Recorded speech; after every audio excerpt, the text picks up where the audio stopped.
to another edition of Let's Talk. You know, we've been talking about the financial crisis that many people are facing. We've been talking about how to encourage friends and family during the time of job loss, when homes are foreclosing. How do we encourage one another?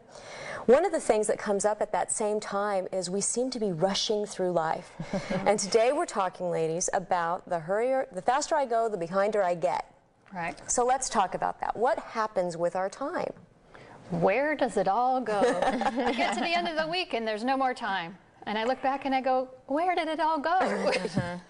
It's Friday already? It's Friday. I do. I woke up yesterday. I was out delivering newspapers and I went, where did the whole week go? Right. The faster I go, the behinder I do get. Don't you remember when you were a kid, my mom used to always say, honey, the older you get, the faster it goes. Isn't Yes. that terrible? Yes. It is terrible. It's frustrating. But you know, one of the things that I realized I was doing was my mind was so focused on all the tasks that I had to do that I started like losing sight of the most important things in my life, which, number one, God. And I started realizing that I needed to schedule my time with God, and that if I scheduled my time with God and really made a point of having a quiet time, really made a point of being in prayer and saying, Lord, this is your day, and you're going to make me your efficiency. Then suddenly, I got so much done. And it'd be Wednesday, and I'd go, man, I've gotten the whole week's worth of work done already. I think it's prioritizing. I think it's getting a refocus on what our days look like. What do you think? Well, you know, I just have to say, good for you, Mary. That's so good. I'm so glad. We're so impressed with you, Mary. Yay, go Mary. No, I agree with you actually wholeheartedly because, you know, we all have the same amount of time in a day. Right. It's what we do with it. Yes. And we literally trade our time for what's important to us. You know, we go to work because we trade that time for service, and then there's reward for it, right? And so I am a firm believer in plan your work and work your plan. Yes. And I think so often we let events and things sort of guide us through our time without us actually controlling it. So I'm a firm believer in schedules and all of that. And probably some of us do it on the computer, some of us do it in paper notebooks. However you do it, just do it. Right. But more importantly, I think now is really a good time to get back to the basics, what matters most, and then once you determine, okay, what's really important to me, now, how's my time lining up with what I'm saying is important to me? Because you don't have to do everything. Exactly.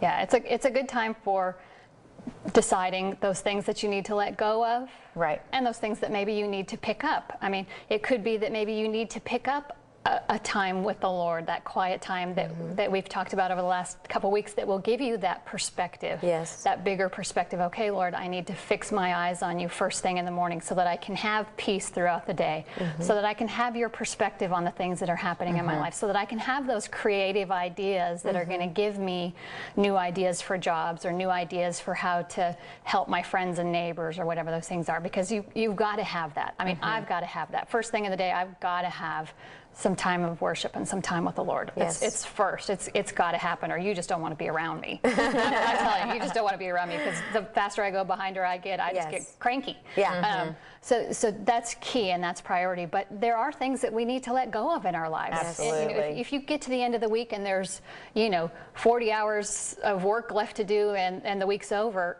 I hate to tell you, honey, there's probably some things you're going to need to let go of, because there's only one of us. And if there's that much work left on the table, or there's that much to do left on your to-do list, might be a good time to sit down and say, okay, Lord, looking at John 15, Jesus said, I do only what I see the Father doing. What are you doing that the Father's not doing? Right. What's on your to-do list that it might be time to say, okay, I let go of this. So, I think I tend to be kind of came out of the superwoman generation. I can do it all, I can have it all, I can be it all. Yes. The whole I can cook an egg and fry it up in a pan, and I don't need any man, and whatever that stupid ad used to be. Right. That's ridiculous. Yeah. There's some things that we're going to have to let go of, Yes. and some things that maybe the Lord wants us to pick up that we're not doing. So. Well, I think the other thing too is when we're looking at where we're spending our time, I know that I tend to get obsessed on a certain project or something, and I'll spend a lot of time on the internet trying to figure something out. Well, in actuality, it's wasted time because it's not benefiting what I'm working on right now.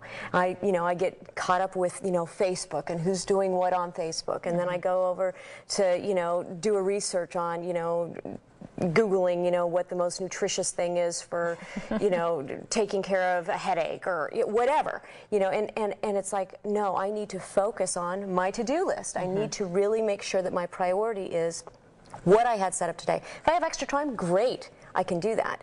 But let's make sure that I'm keeping a focus instead of spending that wasteful time. I have a boundary on my time for searching and doing, the silly stuff. Right. I don't know about you guys, but nighttime for me, when I get home, for me, I can't rest when I know there's things that need to be done. It just beats on the back of my brain. I might be sitting down trying to watch television or have a conversation with my husband, and I tend to be thinking about all the things that I should be doing. Do you should yourself to death? Yes. Well, I should do this and I should be doing that. And I found that at night for us, it really helps to establish sort of a winding down time. Yeah. We don't know how to be still and how to be quiet, and I find that just establishing some boundaries in my daily life. Okay, after 9 o'clock, my cell phone is being turned off. Yes. After a certain period of time, whatever that is for you, we've got the great dimmer switch, on the living room light, so we bring the lights down, so your body just is beginning to rest. Because I think that I have a principle that I call the pleasure to forget. And if I do keep my to-do list, or however I track that stuff, it gives me the pleasure to forget. Don't try to hold things in your brain. We try to do that, like we're going to remember, and then you never do. And so I find that just doing some practical things, if you don't know how to organize your time, maybe it might look like organizing your sock drawer. That might bring you a level of peace, but start with one thing that's going to really help you de-stress and clutter, at least for me. There's something about spring cleaning. I think there's really something to that. Absolutely. It just gives you great peace of mind and brings back some balance, I think, to daily life. I think what also happens when we lose track of time, when time seems to consume us, our anxiety level goes up. Absolutely. So our respiration goes up, and we stop breathing. In actuality, we are almost hyperventilating. And so if we take the time and go, you know what, I'm stressed. Okay, I need to breathe. And practice taking some deep breaths, getting our brain, getting the oxygen flowing through our brain. That helps us refocus, and then we seem to be able to get more done. And I think that's a great thing to practice when you're doing that nightly decompression, as well as a brain dump. You may have 60 things on your mind that you have to do. Well, write them down. Right. Get them all out there. Get them done. Right. And I think for me, the bottom line is, okay, I can do all things through Christ who strengthens me. Lord, I can do what you've set before me to do, but only what you've set before me to do, which comes back to what have you given me to do, and what am I trying to do that you haven't given me to do? Yes. And help me stop trying to be Superwoman. Get rid of the things that you haven't given me to do. And then daily, when I start to get overwhelmed with the 55 million things, I can do all things through Christ who strengthens me. Absolutely. You've given me enough grace for today. There'll be enough grace for today. And then at the end of the day, okay, I did everything I could do today. There'll be another day tomorrow. You know what I've learned? The Earth does continue to rotate around the sun. Right. Regardless. It doesn't rotate around you, and it doesn't rotate Right. around me. Right. It rotates around the sun. And I think the other thing that's really important is really getting outside of yourself and your agenda, because I think what happens is we are running so fast, we forget to look around at the people around us that need to have the oxygen mask put on. You know, sort of like on the plane, it says put the oxygen mask on a child before you put the oxygen mask on yourself. We've got lots of people around us that need help with their oxygen mask. Right. And if we're so busy racing around, we don't even see them. Yeah. So that's a great challenge for me, is to remember that it's not about my agenda, it's about God's agenda. So Susan, that was just awesome. I agree with you completely. Absolutely. Yeah. Take a deep breath, and there'll be plenty of time for tomorrow. Just stay tuned into Him, and tasks are great, they're fine, but Right. Keep the focus. keep the focus on Him, as in all things. Lord, I fix my eyes on you today and every day, and the tasks will take care of themselves. Right. Help me not to hyperventilate, Truly. which I tend to do. Yeah. We all do. Yeah. So, well, thanks for joining us today. We hope that we've provided you with some practical tips